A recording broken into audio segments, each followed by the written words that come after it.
The story begins with a woman named Millie Calloway, who is living on the razor's edge of survival. She's living out of her car, cleaning herself in gas station bathrooms, and desperate for a second chance. Millie has a criminal record, a secret she's terrified will keep her in poverty forever. But then, she gets a miracle. She is hired as a live-in maid for the Winchesters, an ultra-wealthy family living in a stunning, isolated mansion. To Millie, this isn't just a job. It's a life raft. When she arrives at the house, she meets Nina Winchester. Nina is beautiful, sophisticated, and seemingly perfect, but the cracks show almost immediately. She's erratic. One moment she's kind, and the next, she's accusing Millie of things she didn't do or making a mess just to watch Millie clean it up. The house itself feels like a cage. Millie is assigned a room in the attic, a tiny, cramped space that only locks from the outside. It's unsettling that Millie tells herself it's worth it to be near Andrew Winchester. Andrew is the perfect husband. He's handsome, successful, and incredibly patient with his wife's deteriorating mental state. Millie watches from the shadows as Nina treats Andrew with coldness and hostility. She starts to feel a deep, dangerous sympathy for him. She sees a man trapped in a marriage with a crazy woman, and Andrew begins to look at Millie as his only source of peace. They share stolen moments in the kitchen, quiet conversations that feel like the beginning of a romance. But there's a warning. Enzo, the Italian gardener who barely speaks English, tries to tell Millie to leave. He looks at her with eyes full of pity and warns her that the house is dangerous. Millie ignores him, thinking he's just being strange. She's too focused on her growing feelings for Andrew and her growing hatred for Nina. The tension builds as Nina's behavior becomes more extreme, throwing clothes, screaming at her daughter, and making Millie's life a psychological hell. The midpoint flip.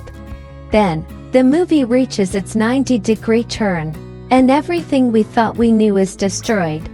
The perspective shifts from Millie to Nina. We find out that Nina Winchester isn't crazy at all. She's a woman living in a state of absolute terror. We see the reality of her marriage. Andrew is not the victim. He is a monster. He's a serial abuser who uses the attic room as a torture chamber for the women he brings into his life. Nina realized that the only way to survive Andrew was to play the part of the unhinged wife so that no one would believe him if he tried to get rid of her. But more importantly, Nina didn't hire Millie by accident. She saw Millie's criminal record, specifically that Millie had been to prison for a violent crime in her past. Nina hired Millie to be her replacement and her executioner. Nina knew that Andrew would eventually target Millie, and she hoped that Millie was strong enough and damaged enough to fight back and kill him, freeing them both. The second half of the movie becomes a high-stakes game of survival.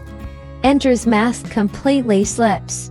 He locks Millie in the attic, and the psychological romance she thought she had turns into a nightmare of physical and mental control. He uses the same tactics on her that he used on Nina for years. But Andrew made one fatal mistake. He underestimated Millie Calloway. The climax is a brutal, claustrophobic showdown within the walls of the mansion.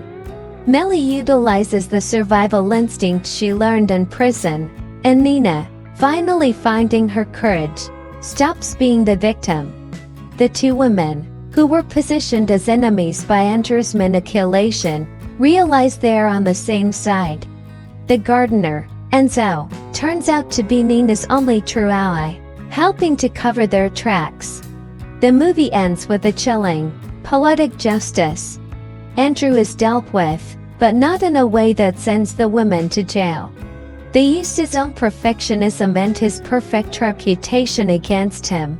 The final scene shows Millie moving on, no longer the girl living in her car, but a woman who has claimed her power.